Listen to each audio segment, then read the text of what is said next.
बोलो सदगुरुदेव भगवान की जय। कृष्ण बलदेव की जय। गणपति महाराज की जय। सदगुरुदेव भगवान की जय।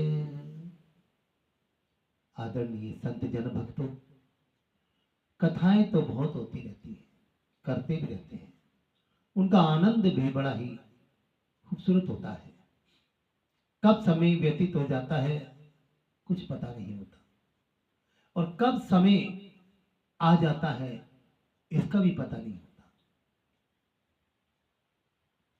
तो चलिए ज्यादा समय ना लेते हुए आपके समक्ष जो एक दौर चल रहा है, लोगों से कथा के माध्यम से बातचीत करने का, वो सिलसिला आगे बढ़ाते हैं।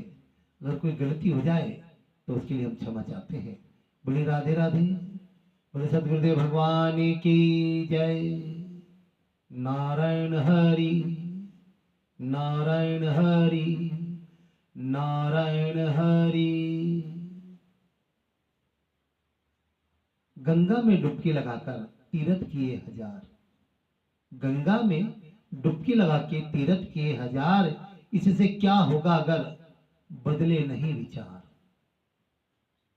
तो गंगा को कुछ लोग जो कहते हैं कि गंगा नहाने गया हूं, पवित्र होकर आया हूं, जब तक विचार ना बदले,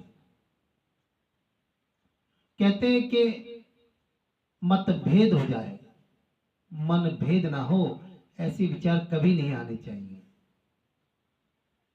ऐसे विचार कभी नहीं आने चाहिए। और हमने देखा है कि कुछ ऐसे तत्व होते हैं जो दूसरे को नीचा दिखाने के लिए अपनी दौलत का, अपने ज्ञान का अहंकार दिखाते हैं, और इन सब का जो जवाब निकलते क्या आता है, वो श्रीमद् वाल्मीकि रामायण, महाभारत, गीता, भगवान श्री कृष्ण और प्रभु श्री राम के माध्यम से देखने को, सुनने को मिलता है कि किस प्रकार से इन्होंने सभी का अहंकार तोड़ा है। नहे दोहे हरि मिले तो मैं नाहूं सो बार, नहे दोहे से हरि मिले तो मैं नाहूं सो बार, हरि तो मिले निर्मल हृदय से, प्यारे मन का मैल उतार। हरि से मिलना है तो मन का मैल तो उतारना पड़ेगा। बोलिए हरि बोल। हरि मिलेंगे।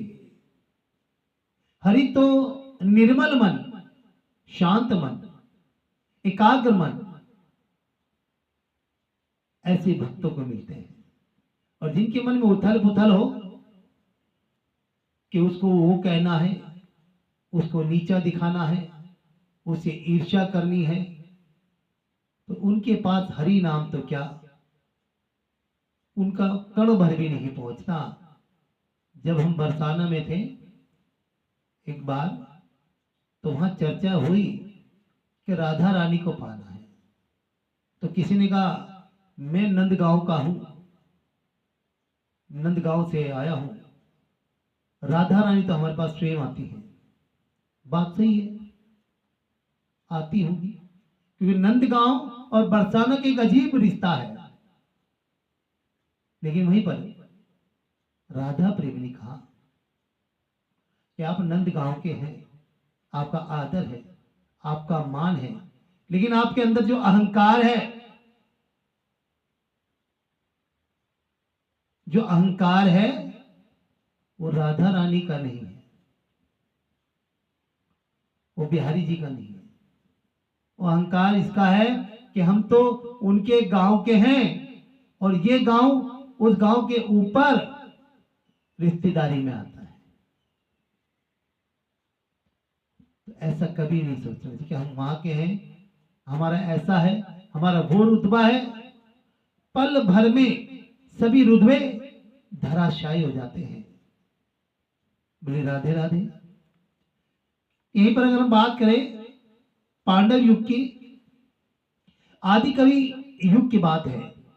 आदि युग में महर्षि जी का वामी कहा करते थे, और त्रेता युग के में उनको वल्मीक कहा गया। और वहीं द्वापर में एक ऋषि हुए हैं स्वपच्छ सुदर्शन, वो भी वाल्मीकि ही माने जाते थे और थे।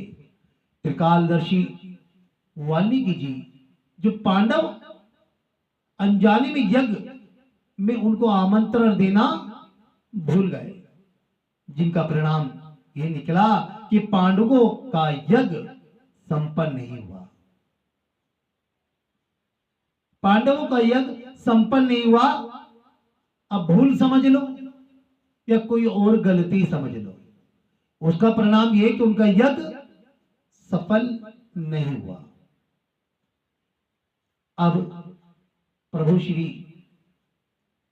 ठाकुर जी से बात हुई तो उन्होंने याद दिलाया कि महर्षि वाल्मीकि जो अब स्वपच्छ सुदर्शन के नाम से जाने जाते हैं, उन वाल्मीकि जी को आप आमंत्रण देना, निमंत्रण देना भूल गए, जिन्होंने मेरे को द्वापर से पहले त्रेता में राम के रूप में जन समाज के बीच में रखा, वही वाल्मीकि। पांडव गए और जो पालकी बनी थी ना, पालकी, वो उस समय की पालकी है। प्रभु ने अपने ऊपर कोई ये नहीं कहा कि ये मेरा है, जो कुछ है वो तेरा है। मेरा तो है ही नहीं, सब कुछ तेरा है। कहते हैं ना नारायण की आरती में, तन मन धन सब कुछ तेरा, क्या लागे मेरा। तो सब कुछ तो आप ही का है, मेरा कुछ नहीं है। तो प्रभु वाल्मीकि ने दिया है, लिया कुछ नहीं। इस संसार को जो रामायण देकर के इस संसार को ऋणी बनाया है, और ऐसा ऋणी कि जितनी बार राम का नाम लोगे वो ऋण कम होता रहेगा, वो ऋण कम होता रहेगा, वरना वो ऋण कोई नहीं उतार सकता। प्रभु वाल्मीकि जब ये बात पांडव को पता चली तो वाल्मीकि जी के द्वार गए, कुटिया में गए, आश्रम में गए, और उनको आदर सत्कार के साथ लेकर के आए, क्योंकि उस यज्ञ में, उस युद्ध का शंख जो भगवान श्री कृष्ण के हाथ में हुआ करता था, जिसके प्रातः और संध्या काल में ध्वनि से शुरू होता था और समाप्ति होती थी, अब उसी शंख की गूंज से ही वो संपन्न होगा। और वो ऐसे नहीं सब गूंज रहा था, उसमें आवाज नहीं आई, वो शंखनाद ही नहीं हुआ। पांडु को एक संपन्न कराना था तो गए प्रभु वाल्मीकि के पास और उनसे आग्रह किया, क्षमा याचना की। और एक छोटी सी बात, इसमें 56 भोग भी इसमें लग जाते हैं।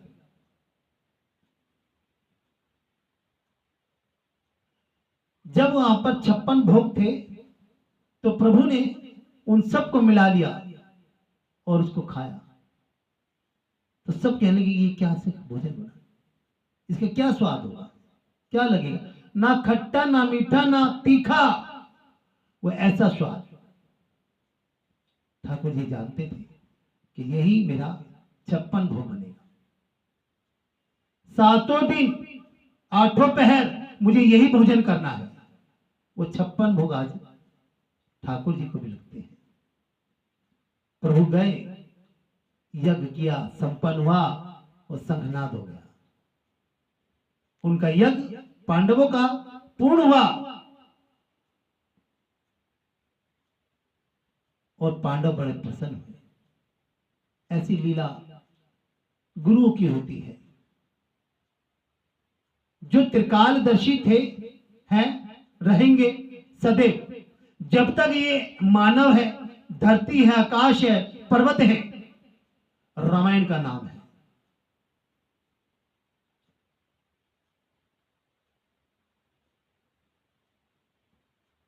और ये रामायण हमारी अपनी किसी की नहीं है और किसी की जागीर नहीं है, ये सबकी है, पूरे संसार की है। इसी भी किसी का अधिकार नहीं है कि ये मेरी है, हमारी है, ये सबकी है। किसी एक धर्म विशेष की नहीं, सर्वधर्म है, सर्वसंपन्न है।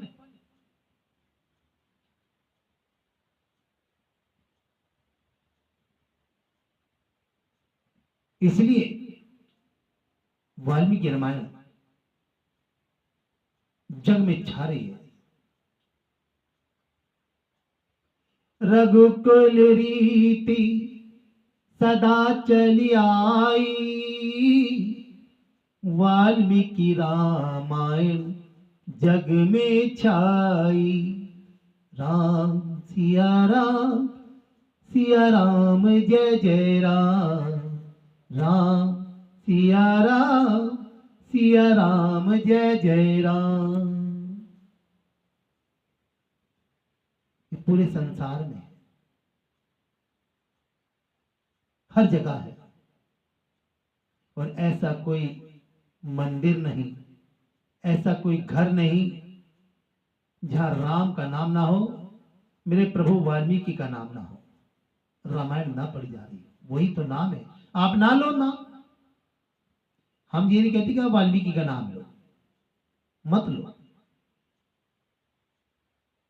उनका नाम तो स्वयं राम के रूप में आता है।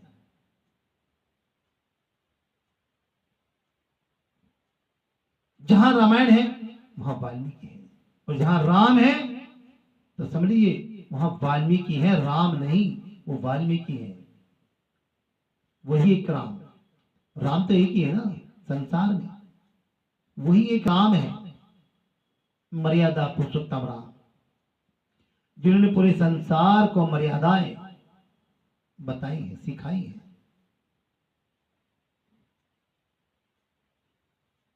अगर कोई त्रुटि हो गई हो, हम अपनी कथा के बाद जरूर क्षमा याचना कर लेते हैं ज्ञानी जनों से, जो ज्ञान का बखान करते हैं, वाचन करते हैं, कथा करते हैं। उन सभी बुद्धिजीवियों को प्रणाम करते हैं जिन्होंने कथाओं के माध्यम से संसार को एक माला की तरह पिरोने का प्रयास कर रखा है। बोले राधे राधे, हरे कृष्ण मुरारी, शिवा के बिहारी लाल की जय, सदगुरुदेव भगवान की जय।